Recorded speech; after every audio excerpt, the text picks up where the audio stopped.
Fala galera, sejam muito bem-vindos para mais um vídeo no canal, mais um vídeo aqui do CapaCast, agora com um convidado que tava demorando trazer aqui no canal. O cara se tornou um grande amigo aqui do Booktube, Andrew, do Arsenal Books. Andrew, por favor, se apresente aí, pessoal. Fala, Rafa. Fala, pessoal. Tudo certo? Pô, que honra. Não tinha nem roupa direito pra vestir pra esse evento aqui, cara. Não, e eu e o Andrew, a gente começou até meio que junto ali no YouTube, né? Eu acho que eu comecei um pouquinho antes, mas logo depois você já criou o seu canal, então a gente acabou compartilhando muita coisa, a gente cresceu muito junto, trocando figurinha, né? Vou te dizer uma coisa, cara. O teu canal foi o último que eu comecei a assistir antes de dar start realmente no projeto do Arsenal Books. Então, cara, querendo ou não, tu foi uma influência ali também pro projeto aqui, cara. De tirar realmente do papel, sabe? A ideia já tava ali. Quando eu vi o pessoal começando a fazer uns conteúdos maneiros, uns conteúdos irados, assim, que eu comecei a voltar a assistir o Booktube, deu, pô, tá aí, cara. O Rafa também é um cara que eu tenho que acompanhar sempre. Nossa, fico honrado com isso. E, gente, uma das coisas que eu e o Andrew a gente conversa muito no backstage, inclusive tava até conversando com ele agora, que a gente já troca mensagem há muito tempo, mas é a primeira vez que a gente tá conversando meio que ao vivo, assim. Mas a gente sempre conversava sobre livros que a gente gostaria que viessem pro Brasil. Acho que à medida, principalmente a gente que está mexendo com literatura, né? A gente vai acompanhando muito do mercado nacional e vendo o que está lançando e tudo mais. Só que chega num ponto que você se depara com o mercado internacional e fica assim, poxa, esse daqui tinha que vir logo pra cá. E o vídeo de hoje é pra gente conversar um pouco sobre livros que a gente gostaria que viessem pro Brasil, que as editoras brasileiras se atentassem pra eles, porque já passou da hora, né? Cara, eu vou fazer um disclaimerzinho só aqui, tá? Cara, quanta dor foi fazer essa lista e botar só 5 indicações de cada lado, tá? Porque tem muita obra que ninguém olha aqui no mercado nacional, cara. Eu cansei de fazer teorias da conspiração já tentando entender por que diversos livros ou gêneros não chegam. Mas, Uhum. assim, é surreal, cara. E aqui tem uma pequena lista de obras que eu. Pô, como é que esses caras não estão aqui, velho? Sim. Eu acho que aqui no Brasil tem alguns gêneros que são meio difíceis de pegar. O, com certeza, thriller militar é um que, Um dos que eu mais me proponho a falar é um dos que menos chega, né? inclusive, se você gosta de thrillers militares, o Andrew fala pra caramba disso lá no canal dele. Vale muito a É, pena vocês conferirem. E, obviamente, antes de começar a nossa lista aqui, o canal do Andrew vai estar aqui na descrição do vídeo. Não deixem de ir lá conferir, que é um canal muito maneiro. eu, Mas eu acho que ficção científica é um gênero que não pega tão pesado aqui no Brasil. É que tu tem só a Aleph trabalhando por trás dele, né? Só a Aleph, é difícil. É E complicado, cara. Porque eu daí acho tu não tem editoras trazendo também uma outra visão de mercado pra competir ali, né? A Aleph meio que nada sozinha. E não tô nem. Isso não é uma crítica. A Aleph faz um bom trabalho gráfico, principalmente uhum, para as obras dela. Mas o problema é que é só uma editora, basicamente, focando num gênero tão gigantesco, né? tão vasto, né? Porra. E felizmente a fantasia aí tá tendo alguma forcinha no Brasil agora com a trama, né? Ah, a Porque. fantasia ganhou bastante força, cara. Ganhou bastante força. Né, Trama, Pipoca e Nanquim também, querendo ou não, trouxe muita fantasia ali pela questão do Conan, pela questão das HQs também começou a chamar a atenção do pessoal. Eu vejo a fantasia ela tendo uma pluralidade maior entre as editoras do que o sci-fi, por exemplo. com certeza. Mas é bizarro pensar que, sei lá, 5 anos atrás, o Mistborn, que tá tendo o alvoroço todo aqui para os lançamentos dele, a trama deve estar vendendo uma quantidade inacreditável de Mistborn. Tava esgotado. Assim, A Leia tinha os direitos, morreu com aquilo ali. Não tinha aqui no Brasil pra ler o Brandon Sanderson. O Brandon Sanderson é um sucesso recente no Brasil. sim, sim. E, pô, o cara, ele corrija-me se eu estiver errado, mas ele é dono, pelo menos dentro da literatura, da campanha de maior sucesso coletiva lá nos Estados Unidos, né? De Sim, financiamento coletivo, o né? financiamento coletivo. Foi Exatamente. O cara mesmo. bateu mais de 1 milhão, né? Acho que ele entrou pro Absurdo. Guinness, alguma coisa assim. Teve um lance assim absurdo, né? E aí, como é que tu demora tanto tempo pra olhar pra um cara desses, né? Uhum. E olha que eu sou o cara aqui que tu já fez ali, falou que eu falo muito sobre thriller militar, a fantasia. é um gênero que eu me proponho, de certa forma, a explorar dentro do canal, mas é o gênero dentro desses que eu tenho menos intimidade. Eu ainda Uhum. tô tentando realmente me apegar ao mundo de fantasia fora Tolkien, Sei. sabe? Já tive meus percalços ali no meio do caminho, acho que tu vai me dar algumas dicas boas aí, possivelmente, nesse vídeo também. Não, com certeza. Então, bora começar aqui. Bora lá, E o primeiro bora lá. livro que eu selecionei pra gente conversar aqui foi um autor que é um crime as obras desse cara não estarem aqui no Brasil, que é o Joe Abercrombie. Mano, Começamos com fantasia, então. começamos com fantasia. Bora, bora, bora. Ele teve um lançamento recente agora que tá estourando lá fora, chamado de The Devils. Uhum. E, se não me engano, vai ter um filme ou uma série baseada nesse livro dele já. Uhum. E, pelo menos, me chamou muita atenção, primeiro, Joe Abercrombie, né? É um dos maiores nomes da fantasia lá fora, que, infelizmente, a gente não tem aqui.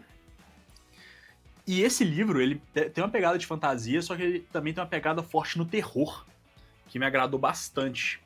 Parece que o protagonista... Tipo assim, obviamente, tô falando tudo de sinopses aqui, eu não li nenhum dos livros que eu Claro. vou comentar aqui hoje. Mas pela sinopse, parece que o protagonista é um padre, que ele foi mandado ali para a congregação dele para poder receber uma missão e tudo mais. Só que ele acabou se deparando ali com uma congregação horrível, pessoas terríveis que ele tem que acabar lidando com isso. Tem esse cenário de fantasia com elfos, se não me engano.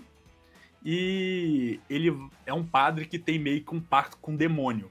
Então, acho que vai misturar muito essa questão um pouco cristã com fantasia, no mundo de fantasia. E isso me agradou bastante. Eu acho que é um conceito que tem tudo pra ser fantástico a leitura.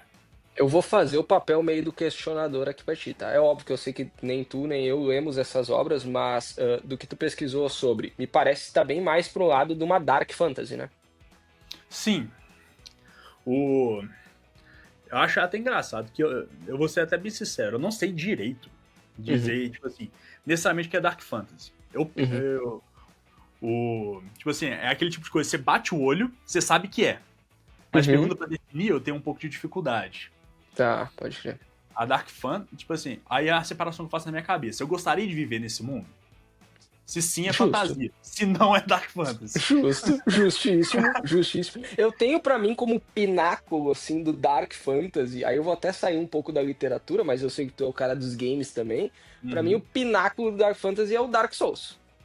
Sim, sim. Assim, pra mim é a obra master, assim, do que eu gostaria de encontrar no mundo de Dark Fantasy. Mas faz bastante sentido pensar por esse teu ponto aí, tá? Me facilitou aqui. Então, eu tenho isso na minha cabeça. Tipo, Witcher. Witcher eu considero que é uma Dark Fantasy. Não só fantasia, porque tem um mundo ali Pô, mas que... tem coisa maneira no mundo do The Witcher. Tem coisa maneira ali, pô. Não, tem Tu muita não coisa viveria? maneira. Tu não viveria no mundo The Witcher? Não, Bebendo e esse é o jogando problema. Gwent? Então, esse que é o negócio. Tem o Gwent lá, beleza, tudo mais. Só que do nada tem uma sociedade de vampiro que quer acabar com sua vida inteira. Aí você tá indo do caminho de uma estrada pra outra ali, um grifo gigante vai e destrói toda a sua casa enquanto você tá fora. Faz sentido, faz sentido. Você tem uma rixa com o cara e você morre, você vira um fantasma preso à terra. Tipo assim, eu fico pensando nesse... Tipo assim, deve ser muito ruim viver no mundo da Witcher. Eu gosto muito do Dark Fantasy e costuma me chamar mais atenção muito também pela questão que normalmente eles trazem mais o que das conspirações, né? Intrigas palacianas, essa questão meio política também das terras com essas intrigas pelo poder, isso me chama muita atenção sempre em Dark Fantasy. É. Tipo assim, o Game of Thrones, ele é uma Dark Fantasy? Acho que não. Será? Eu consideraria que sim, cara. É que eu sempre fiz uma separação meio diferente na minha cabeça. E aqui vai um cara bem mais leigo dentro do gênero da fantasia, tá? Eu vejo o Dark Fantasy mais como uma fantasia para adultos. Vamos colocar dessa forma bem direta. Por exemplo, eu não consigo ver Tolkien eliminando personagens tão importantes com a mesma facilidade que o Martin faz, por exemplo.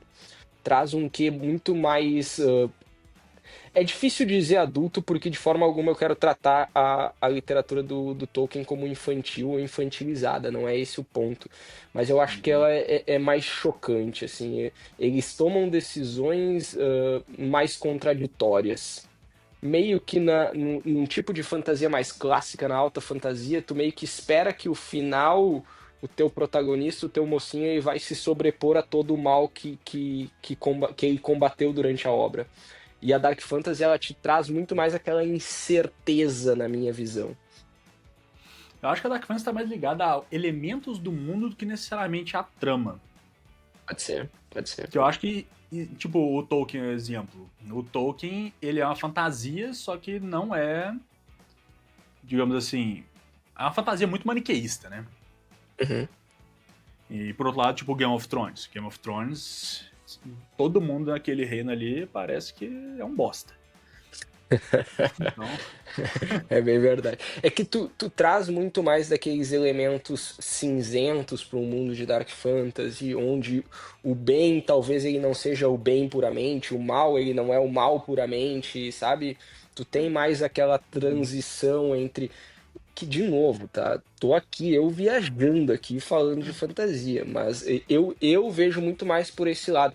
Só que, claro, tem diversas subcategorias. Esses dias eu descobri que existe o que chamam de Grim Fantasy, eu que escutei seria esse algo termo, mas não faço ainda, ideia. que seria, pelo que eu entendi, algo ainda mais sombrio. Pessoal, aí nos comentários, falem sobre Grim Fantasy, que seria algo ainda mais pesado ou sombrio do que o próprio Dark Fantasy.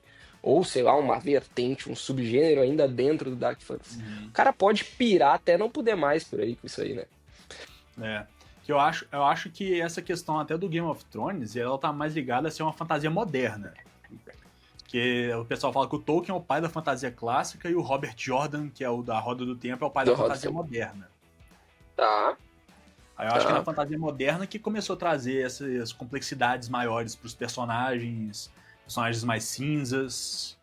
Pode ser, né? Porque se tu olha para a literatura que era praticada ou que era apresentada ali por escritores mais contemporâneos do Tolkien, muitas vezes tu vai ver. É que, de novo, isso pode soar um pouco errado, mas não é de forma pejorativa, mas é que tu vai ver uma trama, por vezes, com algumas soluções mais infantilizadas, mas eu trago muito o H.G. Wells. Vou entrar um pouquinho no Uhum, sci-fi para explicar isso.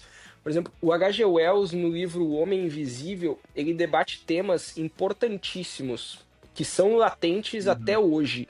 Só que ele traz numa leveza e numa inocência da época que é muito diferente do que a gente encontra em obras de hoje em dia, sabe?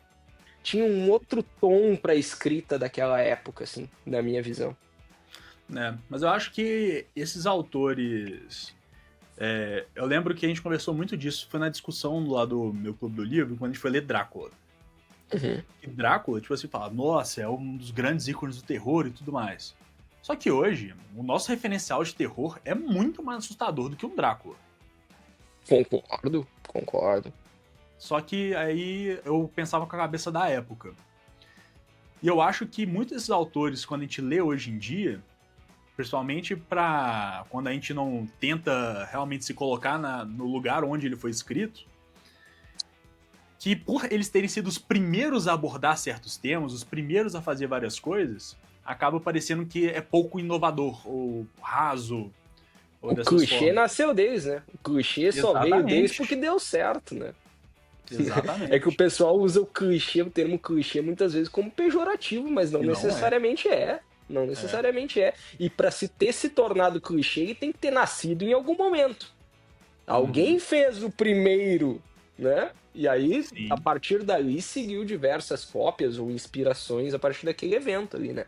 exatamente. Drácula eu sou suspeito a falar, tá? Pra mim é o livro de terror, cara. Eu sou Não, fascinado por Drácula. maravilhoso, Drácula. Fascinado. E eu ainda devo uma resenha completa no canal, porque eu nunca me sinto à altura de fazer um vídeo de Drácula, cara. Não, eu fiz do Drácula, eu tenho essa receia de fazer com o Senhor dos Anéis. Pode crer. Eu já gravei esse vídeo do Senhor dos Anéis 2 vezes e eu falo, eu não É, consegui. e o pessoal na outra ponta acha que é fácil ser booktuber, né? O Nossa. cara se cobra demais pra entregar um conteúdo de qualidade. Deixa eu te Mas é isso. perguntar, Sobre Joe Abercrombie, ainda que tu fala sobre esse livro, The Devils, né? Uhum. Isso aí é pertencente a uma saga e é um livro isolado? O que tu descobriu aí pra nós? Cara, ele é isolado. Pelo menos, tipo Boa, assim, ele saiu esse ano, literalmente, acho que boa, foi em maio de 2025. boa. E se vai ser uma saga, eu não sei, mas esse é o primeiro, só tem ele por hora. Tá, bom. Bom, mas aí tá o momento, né? As editoras pegarem e a gente ir acompanhando desde o início, né, cara? Nossa. Pelo amor de Deus. Enfim, a gente vai falar mais sobre isso aí e essa questão de perder o timing das editoras. Sim. Vamos lá, Rafa, vou apresentar o meu então. Vai lá. Bora lá. Como tu já disse, tu fez o preâmbulo, eu sou um cara que eu gosto muito de thrillers militares, tá? E tô sempre tentando explorar e apresentar obras desse gênero lá no canal. Tentando aí fazer, sei lá, nascer um movimento de gente que peça por essas obras de novo para as editoras. E, cara, eu vou trazer um ícone aqui, principalmente para quem cresceu, tem mais ou menos a nossa idade aí, cresceu jogando videogame, cara. E eu vou trazer para cá, para conversa, Splinter Cell de Tom Clancy. Tom Clancy vai levar o nome por trás dessa obra, tá? Só que assim, o Tom Clancy ele é um dos maiores nomes do thriller militar, principalmente em cenário norte-americano. Acho que isso é pouco assim controverso. Tom Clancy é talvez o mais importante para este subgênero aí dentro dos thrillers. O Tom Clancy ele se tornou tão grande que por vezes ele passou a contratar ghostwriters e depois até escritores que ele credenciava no lançamento das suas obras. E Splinter Cell é um desses, cara. Leva o nome Tom Clancy, pertence à família de livros do grande escritor Tom Clancy, só que ele é escrito pelo David Michaels. Tá? Originalmente, o Splinter Cell, o primeiro, ele foi lançado em 2004 lá fora. Tá? Até hoje contam com 8 livros no total, essa saga. Quantos foram lançados no Brasil? Pelas minhas pesquisas, 0. Nenhum chegou aqui no Brasil. Então eu só tô pedindo o primeiro, pelo menos pra gente dar um start nessa saga aqui, tá? E cara, pra quem não tá familiarizado com o Splinter Cell, aqui a gente vai acompanhar o agente secreto Sam Fisher. Pra traçar um paralelo com os filmes, vamos lá, o cara tá quase como um Ethan Hunt do Missão Impossível, assim. O cara é, né, nível altíssimo ali de espionagem. E aqui o Sam Fisher, ele faz parte da Third Echelon, como é chamada, que é tipo uma organização não reconhecida oficialmente pelo governo, porque eles fazem essas operações como se fosse Black Ops. Sabe aquelas operações que ninguém pode ficar sabendo que o troço aconteceu? Que não pode ir pra mídia, não pode vazar nada. Então ele faz parte desse Third Echelon e ele é enviado para o Oriente Médio para descobrir a verdade sobre um assassinato de um outro agente Splinter Cell, que seria dessa mesma cédula dele. E, além disso, descobrir sobre um carregamento de armas que foi apreendido pela polícia iraquiana. E nesse meio tempo, em tudo isso que ele vai investigando no Oriente Médio, obviamente ele vai se deparar com uma organização terrorista que ele vai ter que combater ali, intitulada The Shadows.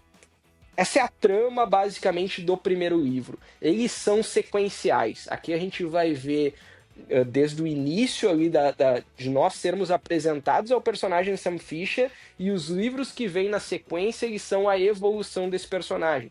Então, muitas vezes no thriller militar, não necessariamente tu precisa ler uma série de livros na ordem cronológica de lançamento.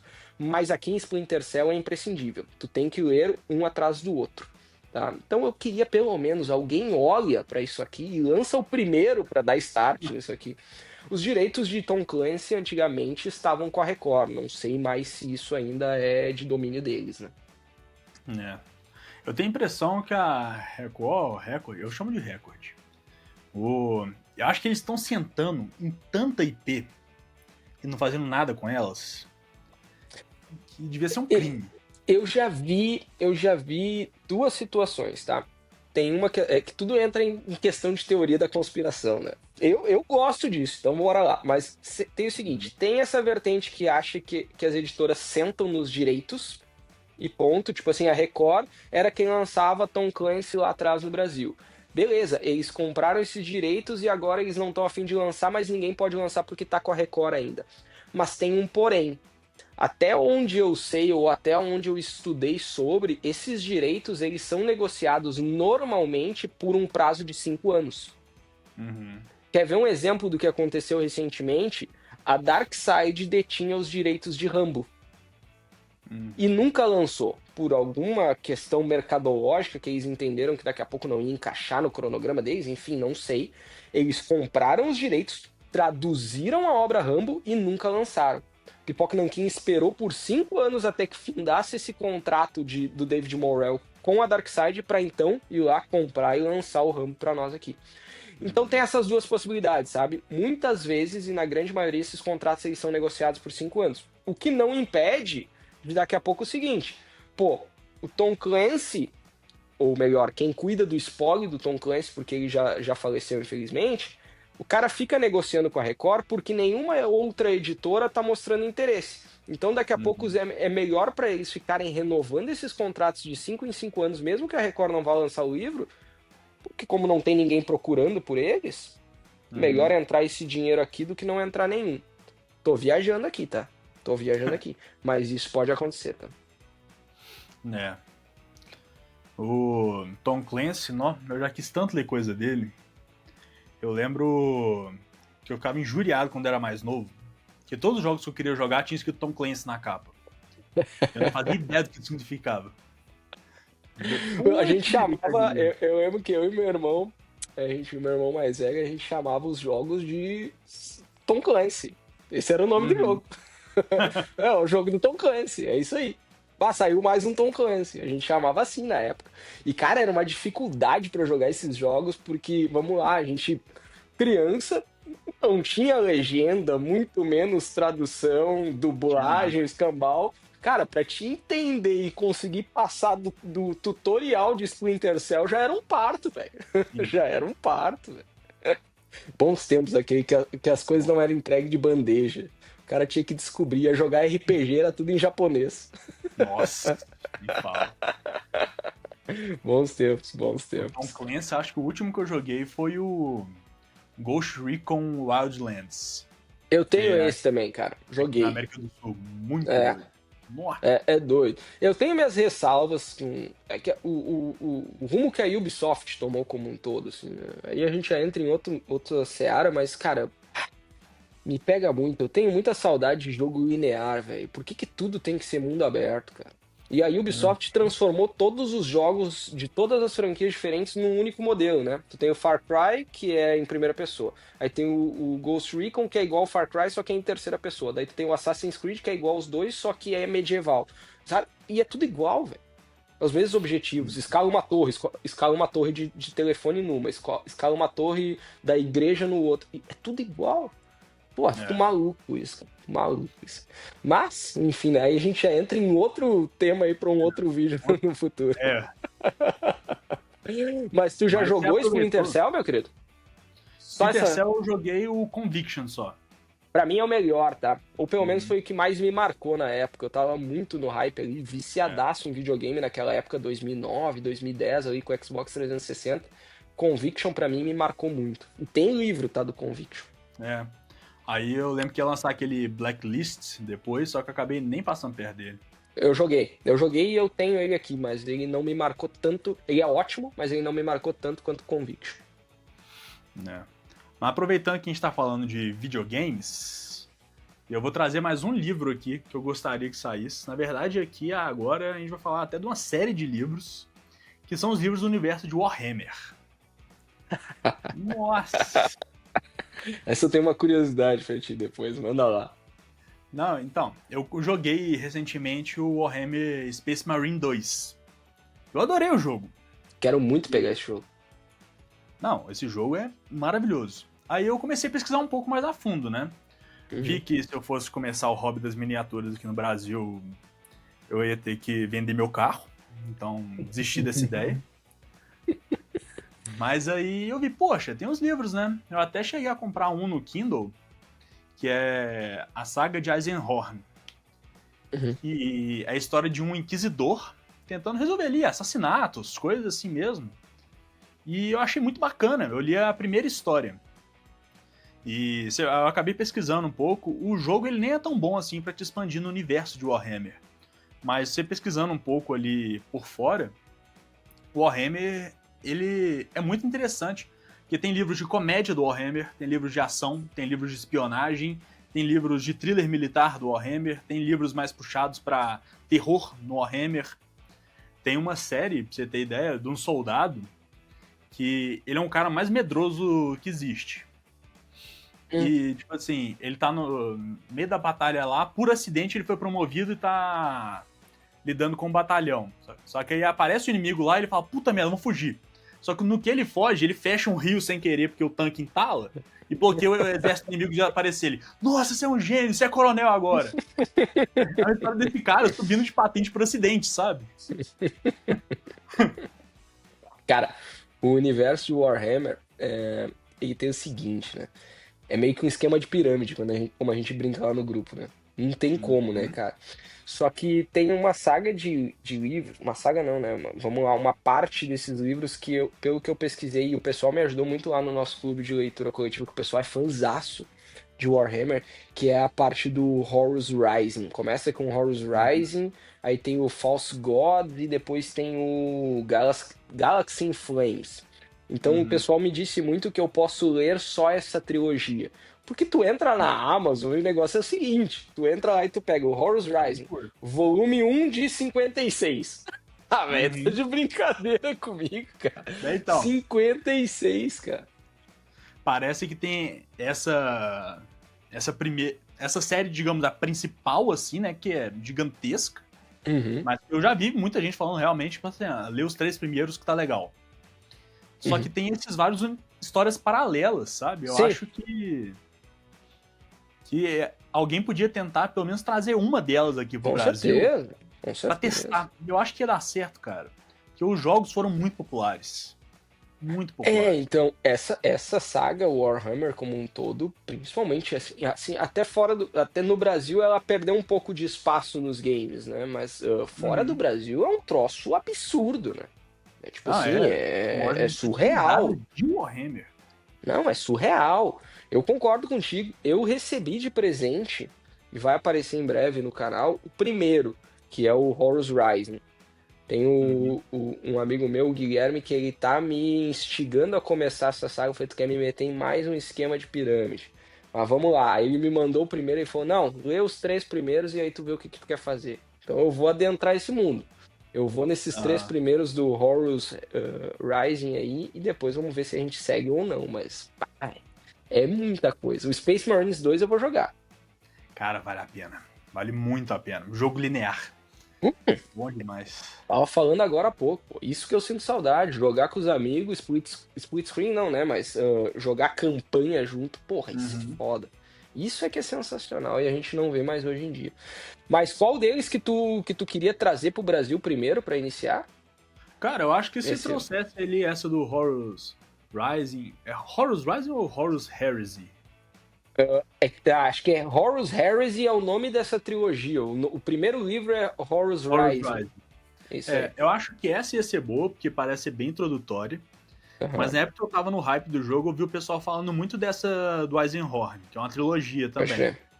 Pode crer.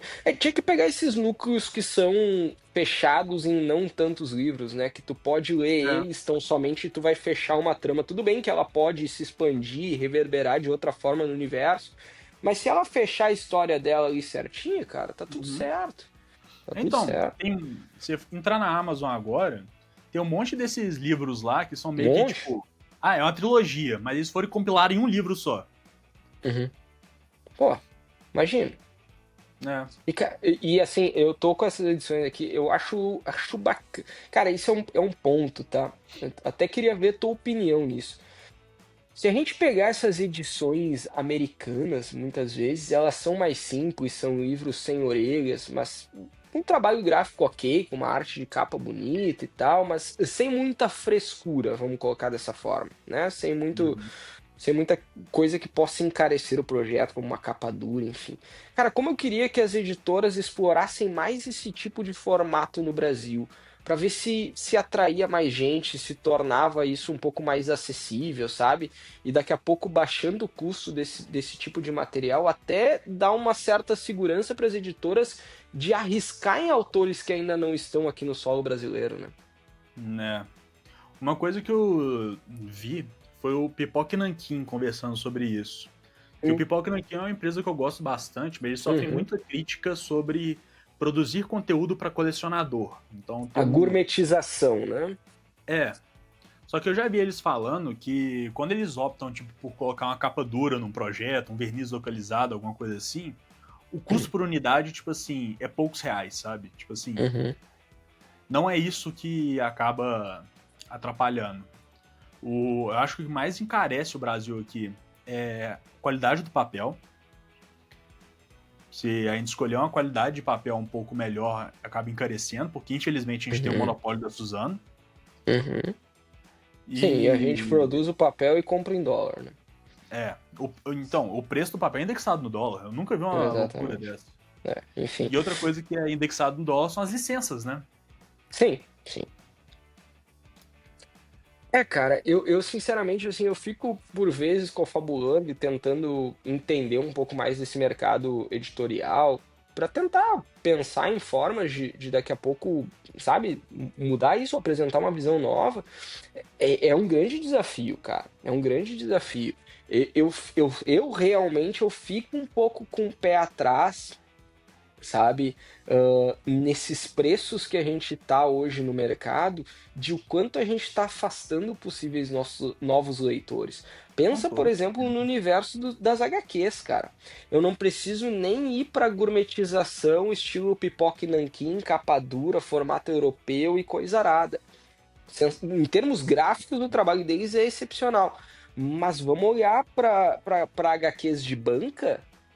Tu não compra, por exemplo, eu queria fazer a coleção que tá saindo ali da Panini do Alien, Predador e Planeta dos Macacos. Cara, Uhum. cada volume tu vai pagar R$ 50, papelzinho, capa cartão e coisa nada demais. Essa daqui, né? Essa aí. E tu vai Literalmente, pagar. R$ 44,90. Olha aí. Pô, se essa edição ela for. Olha só, olha como o cálculo. Se essa história, se esse arco ele for fechado em 3 volumes como esse, nós estamos falando em algo aproximadamente de R$ 150 para te ter essa coleção em capa cartão, sem nenhuma frescura por trás. Cara, É, o quanto isso afasta novos leitores. Imagina o cara que quer ir lá na banca, vou ver se eu compro um gibi na banca, o cara tem que dispor no mínimo de R$ 50. É né? muita coisa, velho. É muita coisa, cara. E É isso entra muita de coisa. volta aqui naquele papo que a gente tava tendo antes de começar a gravar, né? Que é sobre o grampo da Panini. Que a gente Uhum. tava discutindo. Pois é, porque até que ponto isso barateia ou não barateia? Isso realmente impacta o preço do produto? Porque não me adianta tu me mostrar uma lombada canoa que vai custar R$ 35,90 e tu me apresentar uma. Ah, se fosse lombada quadrada ia ser R$ 39,90. Pô, precisa de um impacto maior sobre isso. Eu acho que essas canoas elas vão sair na faixa ali de entre R$ 19,90 e R$ 22,90. Tudo bem, só que daí eles vão vir com uma edição single issue, talvez, Não, vai ser duas no compilado de máximo. duas. É, Vai ser compilado de imagina, duas. Acho imagina. que eles vão seguir o Aí, mesmo padrão que eles estão fazendo com Conan agora. É um pois padrão é, que eu só acho que tá legal. tu compra os TPBs lá que compilam 6 edições, tu paga 44, É. 45, 50, vai. E aí? Pô, se tu tá me lançando com 1/3 das edições que compilam no outro, tu não tá me cobrando 1/3 também. Se a gente fosse só fazer esse cálculo simples pela Uhum. quantidade de papel dentro do produto, sabe? Tem muita coisa que a gente precisaria entender aí, sabe? Mas o que me É. preocupa e o que eu acho que afasta as editoras justamente desse nosso nicho que a gente está aqui conversando hoje, de como essas obras não chegam no Brasil, é justamente esse preço. Hoje é caro tu arriscar em produtos que podem dar errado. Tu Uhum. dá um tiro que não seja certeiro, pode para muitas editoras ele ser meio fatal, assim. Como é que a gente faz o balanço dessa questão, né? Pô, quem não É. queria, eu aposto. Quantos comentários vão surgir aí de, pô, tinha que vir o Warhammer pro Brasil. Cara, a gama de fãs disso aqui é absurda. Será que não vale realmente arriscar nesse tipo de produto? Enfim. né? Eu acho estranho esse fenômeno que acontece no Brasil, que, tipo assim, indiscutivelmente, livro tá uma coisa absurda. Acho que tá cada vez mais comum a gente ver livros lançando por R$ 100. Virou quase preço padrão de capa, né? É. E, tipo assim, é muito caro, cara. E, só que, por outro lado, a gente vê, tipo, o fenômeno Brandon Sanderson, né? Que os livros estão saindo a mais de R$ 250 no livro. E tá vendendo que nem água. Cara, tu sabe um número que me chamou muita atenção e que de certa forma me deixou preocupado? Foi quando a Pipoca Nanquim falou sobre o número de pré-vendas dele de Rambo. E isso deu até um certo bafafá aí no BookTube, mais focado ali no público de quadrinhos que acompanha a Pipoca Nanquim, que eles consideraram uma pré-venda de sucesso algo em torno de 2.000 livros comercializados na pré-venda. Uhum. É um número muito baixo se tu olha num primeiro momento, assim, sabe? Pô, que tamanho é essa tiragem? De quadrinhos ali, acho que é em torno de 5 mil, 3 a 5 Tudo mil. bem, quadrinho é mais nichado. Beleza. Agora, um livro como Rambo, 2.000 pré-vendas só? Putz, é um número meio alarmante. Pelo menos pareceu pra mim. Sabe? Com certeza. Mas até esse número de quadrinhos, se a gente for pensar, que o Pipoca Nanquim, querendo ou não, é uma editora especializada em quadrinhos. Eles são mais conhecidos por isso. Mas a gente pega, tipo assim, 5 mil unidades, sei lá, de um quadrinho maneiro, sei lá, Verões Felizes, que saiu deles, que eu tô querendo ler. Cara, se junta o meu canal e o seu, não dá uma cópia pra cada um. Não dá. É bizarro, cara. É bizarro.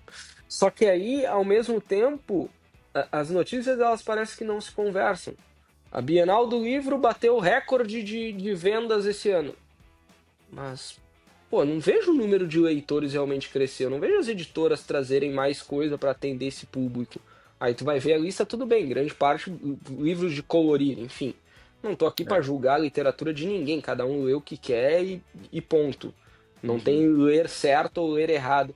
Mas o ponto é, sabe, aonde essas informações elas não estão se convergindo para o mesmo ponto? Porque as editoras nos mostram uma coisa, aí tu vai ler sobre a Bienal, nunca vendemos tanto. Tá, beleza, mas por que o número não cresce de leitores? Por que o número de obras não cresce? Por que a gente não tá vendo coisa nova? São várias questões aí que a gente pode trazer por trás, né? São várias. Sim. E eu vejo Posso muita puxar? gente... Vai lá, vai lá. Só pra concluir o raciocínio, que eu vejo muita gente que reclama, por exemplo, naquela época que saiu, acho que foi o último livro da Colin Hoover, que o pessoal falava que só tinha Colin Hoover nas livrarias. Só não que mudou muito, né? Não, só que esse que é o negócio. Eu acho que é muito importante ter essas Colin Hoovers nas editoras, ter os Brandon Sandersons, para chegar a grana pesada para as editoras poderem arriscar com outros autores que são talvez um pouco mais arriscados, né? Cara, meu único receio, assim, e o que eu tenho pensado mais sobre isso recentemente é que será que se as editoras não dessem o mesmo nível de atenção, ou pelo menos similar, entre o lançamento de uma Colin Hoover e o lançamento de um Tom Clancy, nós não teríamos mais gente olhando para um livro do Tom Clancy, por exemplo? Por exemplo, nós vamos ter o lançamento agora de uma das obras mais importantes da carreira do gigante John le Carré, que é O Espião que Sabia Demais. Quem está sabendo disso? Aonde está sendo feito propaganda? Onde está sendo investido o marketing desse tipo de livro? Porque eu sei, todo mundo sabe e aparece para todo mundo quando vai sair um novo livro da Colin Hoover. Mas o mesmo, ou pelo menos próximo, não acontece quando é um outro tipo de livro, um outro gênero, sabe? Será que só não falta um pouco de cuidado também? Tô perguntando, não sei. Mas, poxa, eu não vejo esse mesmo tipo de atenção. Será que as editoras também estão procurando os booktokers para falar sobre John le Carré ou só sobre Colin Hoover? Né? Em que ponto está o equilíbrio? Né? Outra coisa que eu acho curiosa também é a questão das editoras aqui no Brasil também. Isso aqui fica inclusive um convite para as editoras que quiserem fazer parcerias comigo e com o Andrew. Tá aqui o convite. Sempre à disposição para trocar uma ideia. Mas o mercado, isso eu sinto muito até nas visualizações do meu canal, sabe? Eu sou um cara que gosta muito de quadrinhos também. Aham. E eu tento balancear muito bem o conteúdo de livros e quadrinhos. Eu até falo mais de livros do que de quadrinhos lá no canal. Mas eu não abro mão de falar dos quadrinhos. E Uhum. os vídeos que eu solto de quadrinhos vão muito pior do que os vídeos de livro. Não dá nem pra comparar. É. E, obviamente, o mercado de livros é muito maior. Só que, cara, eu vejo que o mercado de quadrinhos, por ele ser menor, eu tenho um contato tão mais próximo com várias editoras. Por exemplo, desde o início do meu canal, eu consegui uma parceria foda com a editora Mitos. É Uhum. uma das editoras que eu Acompanho. mais gosto. Publica Uhum. Tex, eu leio Tex pra caramba. Dylan Dog, Hellboy. A lista continua, a gente já falou de Hellboy pra caramba aqui também já, Sim. né? E, tipo assim, o contato com eles é muito fácil. As lojas de quadrinho também aqui no Brasil, eu acho que elas têm muito mais personalidade, elas são menos. São menos franqueadas, sabe? No sentido que, tipo, eu vou numa Monstra lá em São Paulo, vou na própria loja da Mundo Mitos, eu vou então na Comic Boom. Cada loja ali, você entra, você consegue conversar diretamente com as pessoas responsáveis, o acesso é muito fácil. Enquanto a gente vai em livrarias, tipo assim, eu tenho um contato muito bom com a livraria aqui perto de casa, inclusive a gente está planejando ali uma boa parceria. Legal. Mas você viaja assim tudo mais, não tem um gerente, não tem alguém para você conversar. Você entra ali no. Tipo, eu viajo muito para Curitiba. Eu entro nas livrarias Curitiba lá, tipo assim, eu fico perdido. Tipo assim, eu consigo fazer um negócio aqui, não sei o que, eu tenho uma ideia, para quem que eu apresento. O contato com as editoras, por os Instagrams, as redes sociais, elas serem bem mais infladas também, terem muitos mais seguidores, o contato não é tão fácil. Então acho que a nós que temos essa paixão por esses nichos específicos assim, a gente tem que crescer muito mais para conseguir chamar a atenção dessas editoras, enquanto nos quadrinhos acho que é um caminho muito mais facilitado. Concordo contigo. Eu, por exemplo, puxando a tua fala inicial nisso, eu meio que desisti de fazer vídeos independentes só focados em quadrinhos. Uhum. Cara, simplesmente não dá view. Ponto. Tudo bem, daqui a pouco o meu público já espera que eu fale muito mais de livros, enfim, eu moldei o meu canal mais pra isso, pode ser, enfim, mas simplesmente não dá view. As piores Uhum. visualizações do canal são disparadas quando eu fiz os meus vídeos que eu tinha o projeto de fazer todo mês, fazer um compilado no final do mês, minhas HQs lidas no final no mês. Uhum. Simplesmente, cara, assim, só faltou ser só o meu pai, minha mãe e meu irmão, pô, assim, então, tristeza. Então, cara, eu meio que fui moldando e tu vai moldando pra entregar o que o teu público também quer ver. Já é uma Uhum. dificuldade o cara entregar uma resenha de um único livro. Eu passo muito por Uhum. isso no meu canal. Vocês já viram aqui, se me deixar o microfone, eu vou falando. E as minhas reviews dão 20 minutos, 25 minutos.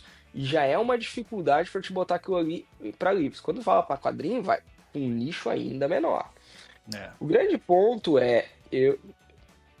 que é uma visão que ela pode estar pouco embasada. Mas eu sinto que as editoras, elas largam essa questão de cuidado com produtor de conteúdo, enfim, muito concentrado em alguns, Uhum. sabe? Quando daqui a pouco, se elas disseminassem para os gêneros corretos, disseminassem vamos lá, para os canais, pô, o canal do Arsenal Books fala sobre thriller militar. Pô, será que a editora que vai lançar o John le Carré procurou o Arsenal Books para falar sobre o espião que sabia demais? Não, ninguém procurou. Mas vai daqui a pouco a produtora de conteúdo que sempre fala sobre Colin Hoover fazer um videozinho lá sobre o espião que sabia demais. Uhum. Quão efetivo é? Tu tem que conversar com o público, né? Sim. Enfim. A gente pode ficar confabulando aí até não poder mais. Acabei de ver, 50 minutos de bruto, a gente falou de 3 livros. Faltam 7. Vamos lá. O bom é que agora a gente já falou sobre todos esses pormenores e a gente consegue dar andamento mais fácil. Porque agora, basicamente, a mesma linha de raciocínio ela vai se encaixar para todos os livros que não chegaram no Brasil ainda, né? Sim, sim. Então eu vou aproveitar e vou puxar aqui, tá? Tem um gênero em particular que, para além do thriller militar, ele é muito assistido no que tange HQs, mas em livros é pouquíssimo. E eu tô falando de western. Putz, cara, como faz falta livro de western no Brasil? É surreal. É surreal. Eu organizei a minha lista aqui, Rafa, mais ou menos em ordem de lançamento lá fora. Tá? Então eu falei do Splinter Cell em 2004 e agora eu trago o American Rust, do Philip Meyer, de 2009. Pra quem conhece, já vai querer me corrigir. Andrew, American Rust não é um western. Eu sei que ele não se passa no Velho Oeste, mas ele traz aquela vibe de western moderno.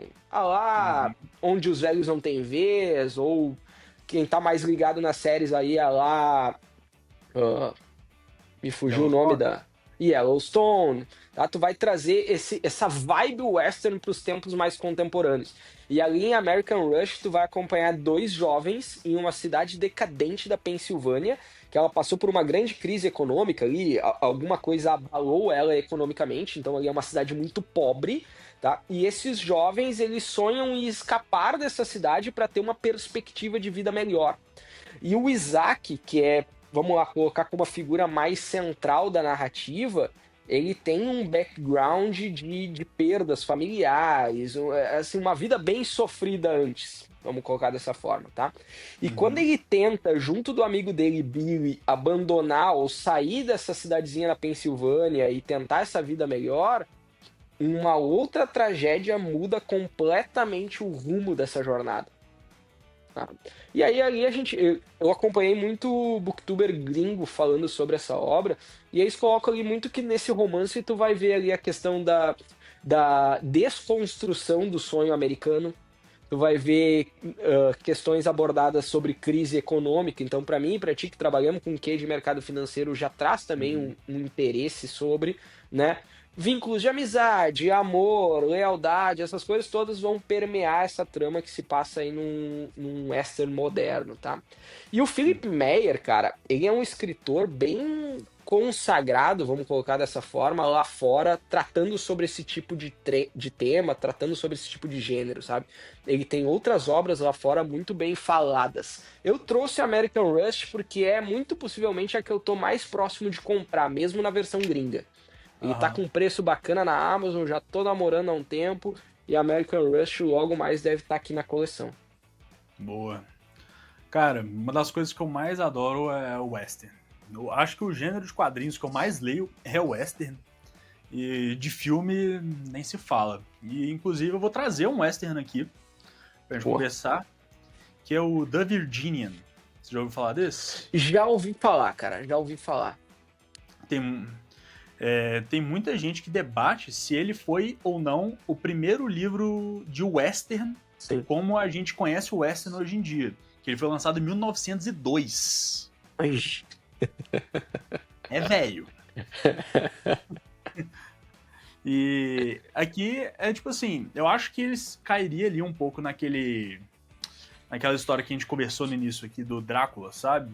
Que a gente pensa um western, talvez eles não tragam tanta coisa fora do clichê. Ali a gente vai ter a figura do estranho sem nome, uma cidadezinha pequena, sendo atormentada por bandidos, brigas de salão, uma donzela em perigo. Só que foi o primeiro, cara. Se não me engano, o autor é Owen Wister.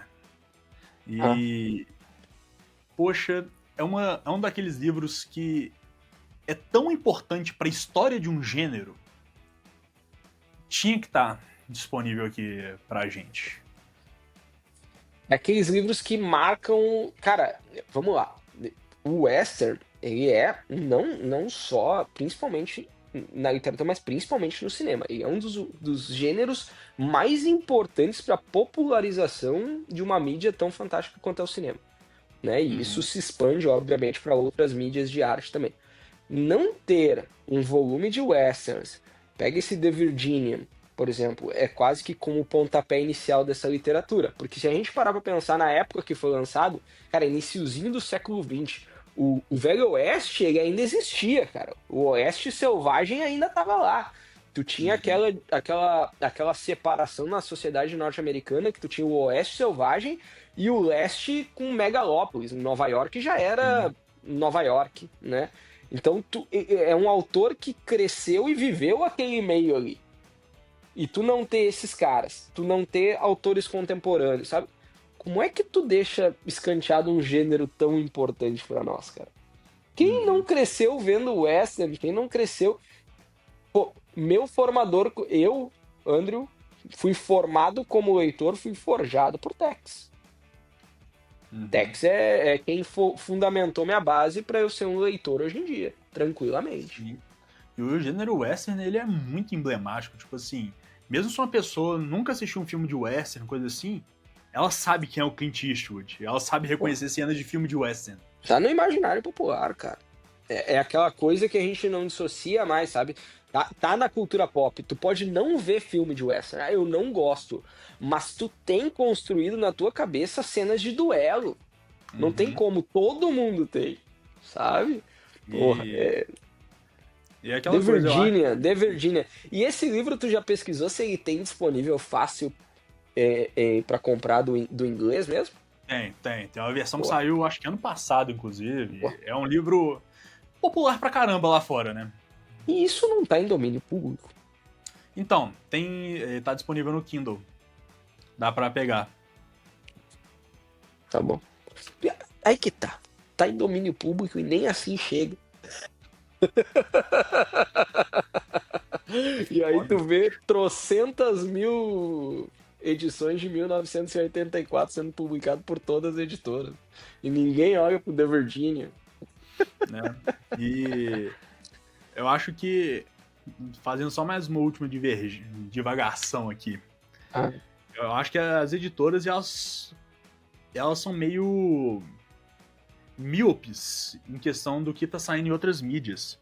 Porque se na época que lançou o Red Dead Redemption 2 começasse a ter uns livros com as capas maneiras de cavalo e gente de chapéu.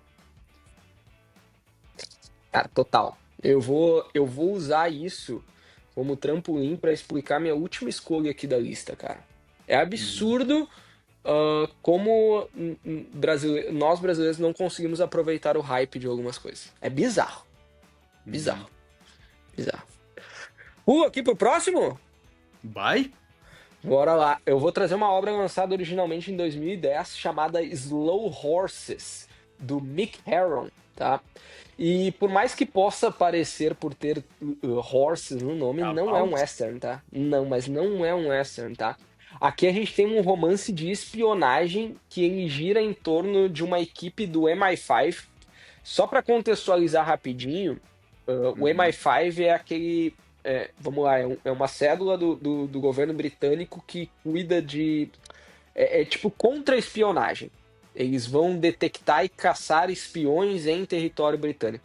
Essa célula ganhou muita fama ali, principalmente durante o período da Segunda Guerra Mundial. Fica mais no popular imaginário o MI6, por causa do 007. Né? Sim. Só que o MI6 é espiões britânicos infiltrados em determinados lugares. O MI5 é espiões britânicos que caçam outros espiões em solo britânico, tá? E aí a gente acompanha um grupo de agentes do MI5 que eles são exilados para o que é chamado de Sloth House, dentro do MI5, que é tipo assim, um lugar para onde é o castigo. Tu fez coisa errada ali, tu vai ser escanteado por um tempo, tu vai ficar aqui no Sloth House. Vai ficar preenchendo papelada, só fazendo trabalho burocrático e tu não, sabe, tu fica estagnado ali. E aí a gente acompanha esse grupo que foi ali cada um pelo seu motivo designado e penalizado. Tu vai acompanhar esse grupo fazendo demandas burocráticas diárias, até que um caso de sequestro com contornos bem sinistros, assim, cruza o caminho deles e se apresenta como uma oportunidade de eles reverterem a sua situação dentro do MI5.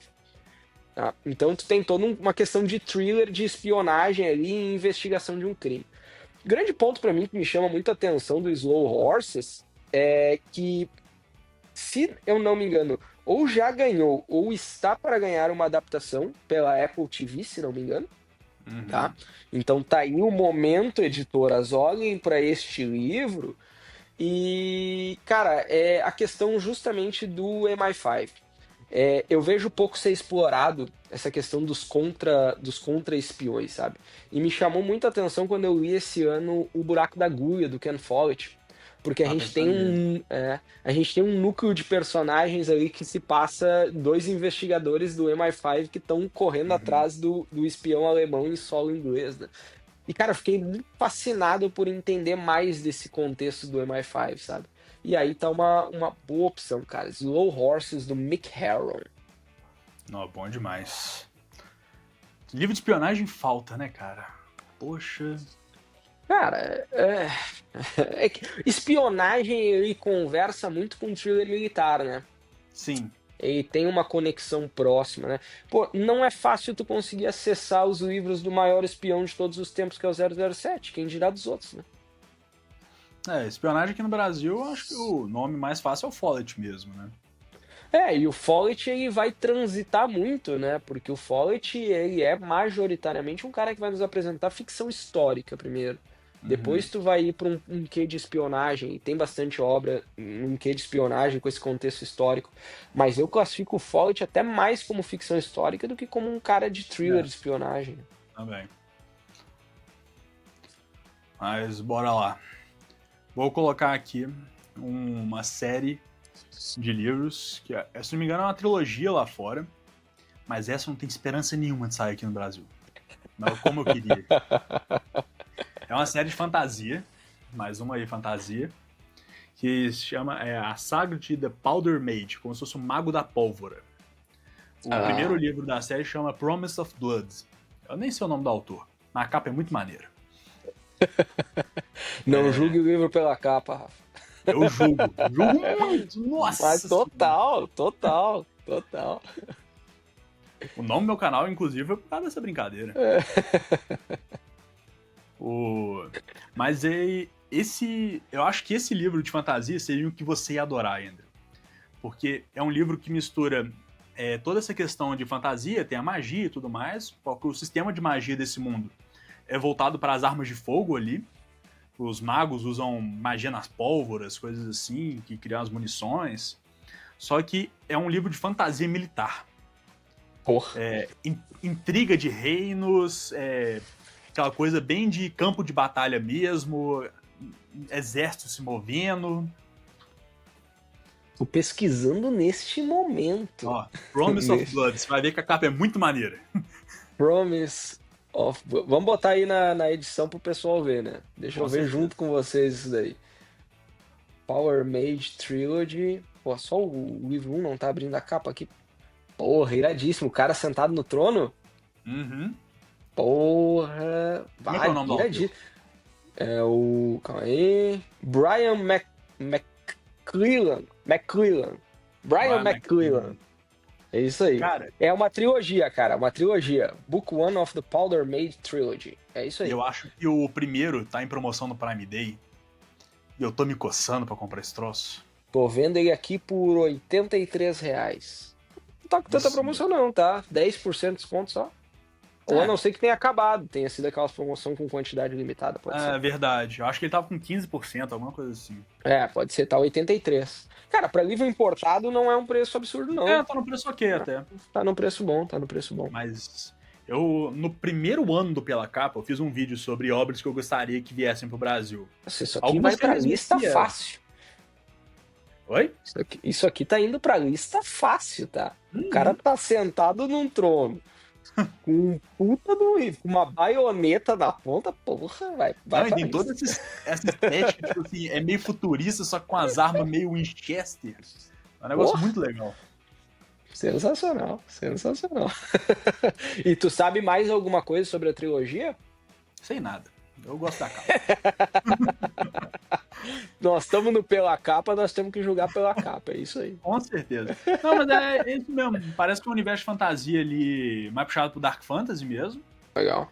E é muito focado nessa coisa de batalhas de exércitos, muita trama política. Parece que tem todo aquele jogo mesmo de poder dentro de cada um dos respectivos organizações de poderes, né? Não sei se é necessariamente reinos ou países, né?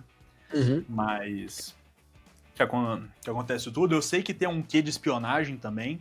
Iradíssimo. Iradíssimo. Pô, tá juntando tudo que eu gosto, cara. O pessoal tá Né? tentando me vender fantasia e tem algumas Como que surgindo aí isso que não são tá muito aqui foda. até hoje? É isso que eu falei. Mas, cara, qual editora tu vê que tem possibilidade de jogar pra isso aqui? Trama? Cara, talvez a trama. Porque nesse vídeo que eu fiz no início do canal, vou até deixar, o card tá em algum lugar aqui, no final do vídeo vai estar esse vídeo aí linkado pra vocês. Que é... A trama vai trazer esse ano, na verdade, o Shadow of the Gods, que era um que eu tava muito afim. Ele é mais popular lá fora do que esse, The Powder Mage, É, só que eu consigo ver a trama tentando se arriscar um pouco mais na fantasia, sabe? tomara, velho. Tomara. Se, se fosse uns 10 anos atrás, eu chutava que ia ser a Record. Cara, o único ponto, assim, que até por um lado eu consigo olhar, né, pela visão das editoras, é que tu pega essas fantasias, é muito difícil tu manter um público 100% engajado e acompanhar até o final, como por exemplo uma saga de 10 livros, por exemplo. Agora, pô, tu pega The Powder Mage Trilogy, porra, é 3 livros. Será que Né? não dá mesmo, velho? Será que não dá Não. mesmo? Inclusive, Porra. eu tava conversando disso ontem, literalmente ontem a gente teve discussão no nosso clube do livro. A gente leu Crônica de uma Morte Anunciada, do Garcia Marques. Uhum. Mas aí a gente acaba sempre batendo papo, né? Sim, Cara, óbvio. eu sempre falo pro pessoal, se é intrínseca cancelar a publicação de Roda do Tempo aqui no Brasil, o único adjetivo que eu consigo imaginar pra minha reação ia ser dar um chilique. Meu irmão, e eu vou te dizer uma coisa. Quem duvida é Nossa. louco. Quem duvida é louco. Cara, mas sabe que isso é uma coisa que me faz muito não abrir sagas, assim, começar a comprar sagas. E isso também joga contra isso, porque isso não dá segurança. Pô, eu sou um cara que eu não costumo ir comprando porque eu não tenho segurança que as editoras vão terminar. Ao mesmo tempo que isso é um ciclo vicioso, tu entende? Porque daí tu vende menos o É, primeiro volume, o que te dá. Só que, cara, a gente já tomou tanta rasteira nesse meio, que é foda o cara comprar um livro de R$ 100 sem saber que vai concluir a história. O único que eu tô fazendo isso, eu vou até pegar aqui, porque essa edição é belíssima, acho que tu deve ter, é da Pipoca Nanquim. Neles eu uhum. confio, cara. Neles eu Não, Pipoca confio. Nanquim eu confio, 100%. Eu compro e vambora. Aí eu tô junto com os caras. Agora, tu vai querer que eu compre esse tipo de obra de uma editora que já nos deixou na mão lá atrás? É complicado, né? É. É Tipo, a complicado. intrínseca agora é tipo assim, eu sei que é meio papel de bobo que eu tô fazendo, mas eu vou comprar a Roda do Tempo na pré-venda. Eu tenho que, tipo assim, a minha parte eu tô Faltam fazendo. quantos livros? Eu não tô acompanhando. O nono vai sair esse ano. São São quantos? 14. Tá, tá. Cara, foi até o nono. Acho É, que tipo vai. assim, se eles Vou pararem ficar. logo, vai ser muita sacanagem. Eu vou ficar no pensamento positivo por ti, tá? Muito obrigado. Tô contando tudo. Porque eu não tô acompanhando, não. Isso aí, Roda do Tempo, é um papo que dá pra um episódio sozinho, porque eu comecei a ver a série e não me pegou. Não me pegou. Cara, a primeira temporada, ela. Eu gostei dela. Tipo assim, realmente é uma série muito aquém ali do que. Aquela coisa, Imagina. é uma série que tem cara de TV. Eu acho que isso é Sim. uma grande crítica. Que o Game of Thrones provou pra gente que séries podem ter outro imaginário aí, né? Outro visual.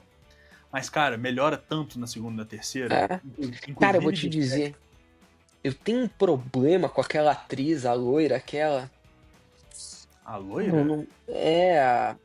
Pô, não vou lembrar o nome dela, vamos É a botar na edição. principal? Acho que é, A né? Rosamund Pike.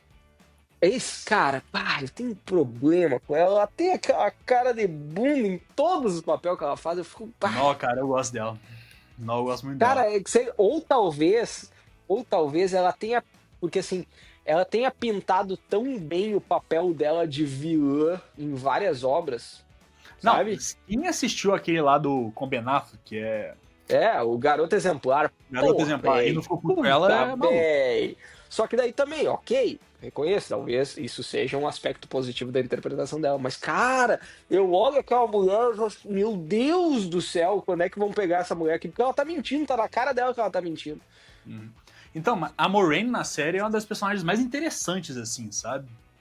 Porque ninguém consegue confiar tanto nela assim. Só que ela é necessariamente um personagem bom. Ela faz o bem ali por linhas tortas, sabe? Ela é um personagem muito interessante. Boa.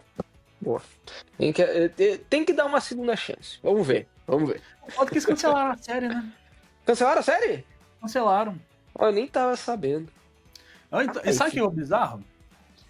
Que a série ficou na terceira temporada. A terceira temporada, tipo assim, cara, só teve notaço. Tipo, superou. O pessoal curtiu.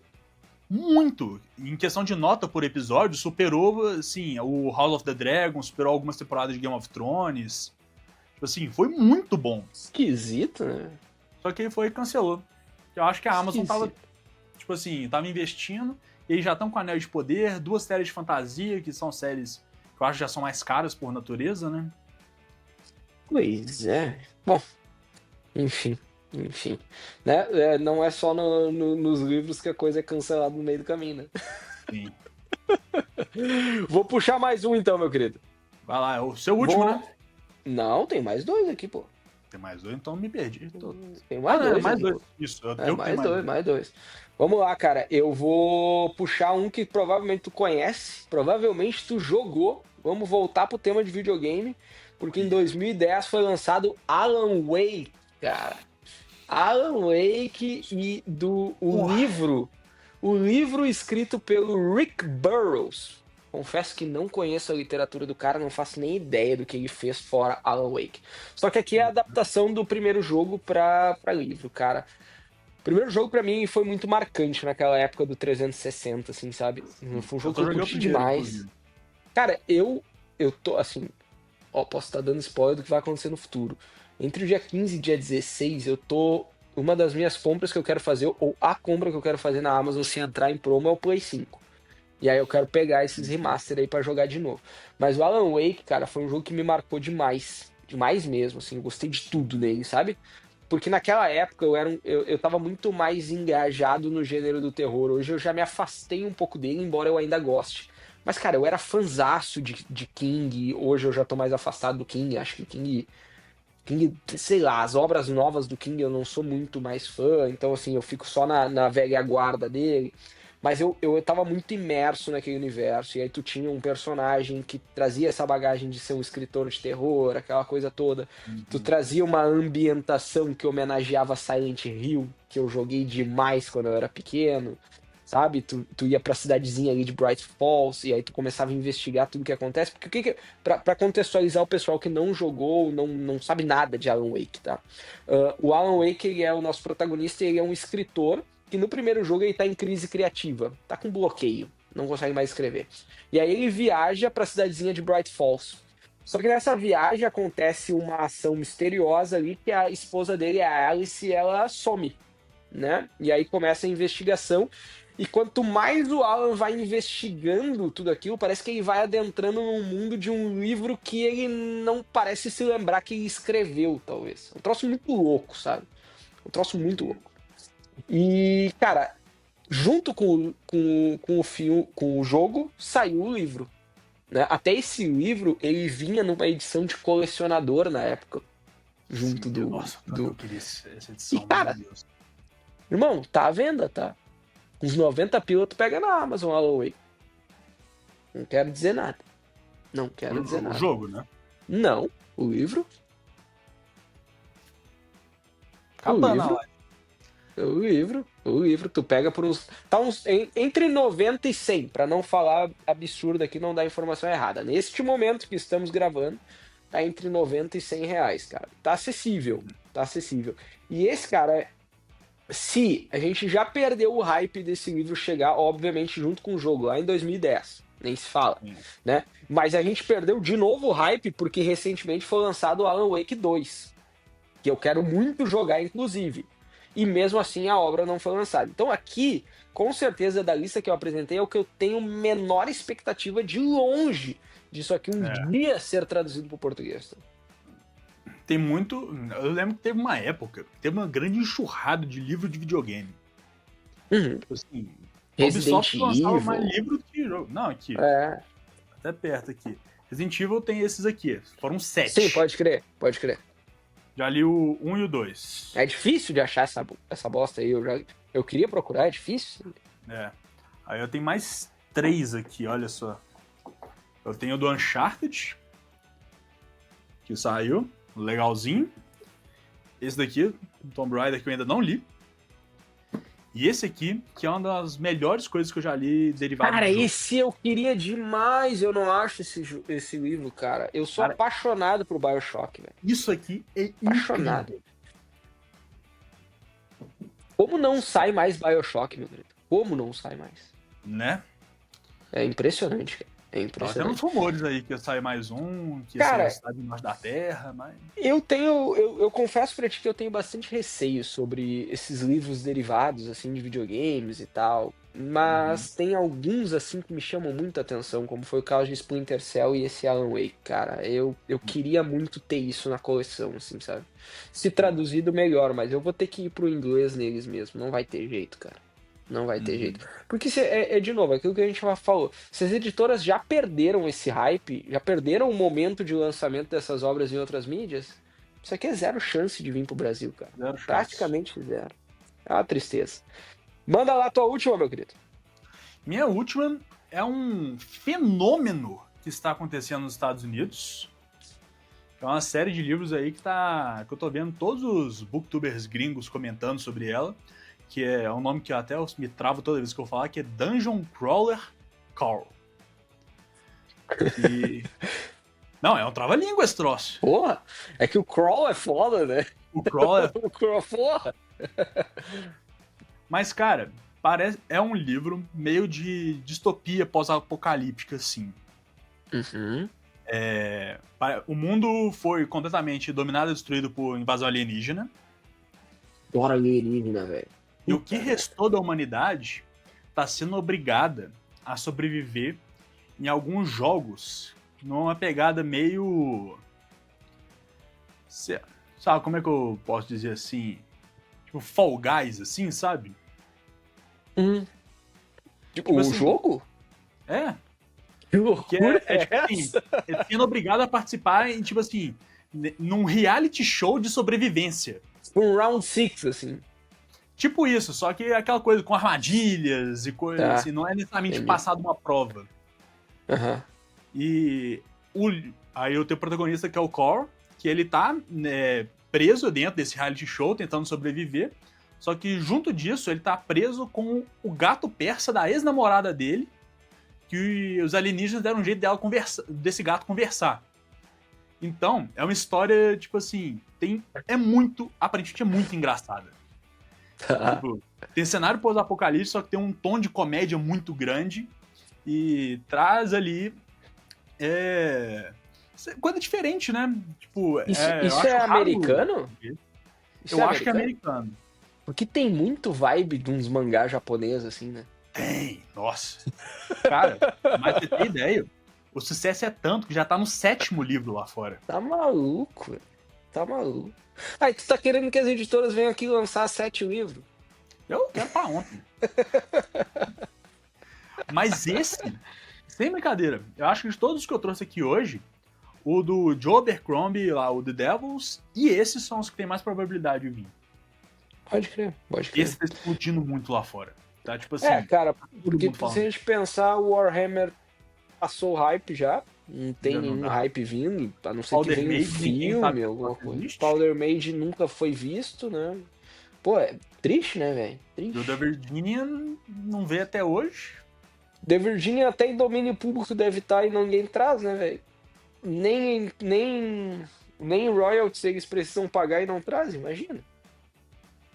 Cara, se a É gente foda. fosse olhar só pra esses que não precisa nem pagar royalty, olha, a editora podia até, olha, eu caço pra vocês, editora, se vocês quiserem, tá? Eu indico pra vocês obras nesse sentido, se vocês não estão olhando. Vou Mas puxar pra fechar a lista então, meu querido. vai lá, finaliza aí. Bora. Eu vou finalizar com um que eu já li, tá? Lançado em 2017, Jack Carr, The Terminal List. Cara, Muito bom. The Terminal List, pra quem não está ambientado, vou até deixar ele aqui. Teve uma série recentemente lançada na Prime, recentemente aí deve fazer uns 2 anos, 3 anos talvez, tá? Com o protagonismo do Chris Pratt. Né? Pô, o Chris Pratt é um dos grandes nomes hoje da indústria do cinema, né? Principalmente no mainstream. E The Terminal List é uma série de livros que hoje conta com 7 livros sequenciais e uma prequela.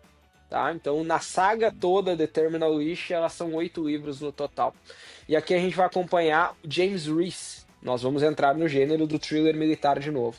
O James Reese é um comandante SEAL, que ele é enviado para uma missão junto do pelotão dele para o Oriente Médio, e logo essa missão ela acaba de uma forma trágica. Assim, eles são emboscados por um grupo de terroristas. Basicamente todo o pelotão do Reese ele é morto, só sobra o Reese e o Boozer, né, 2 de um pelotão inteiro.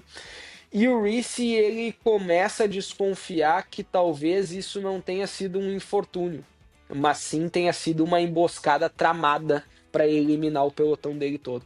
E quando ele volta para os Estados Unidos, essas desconfianças dele tomam ainda mais corpo quando o Boozer, que era o outro sobrevivente junto com ele, acaba morrendo de formas misteriosas.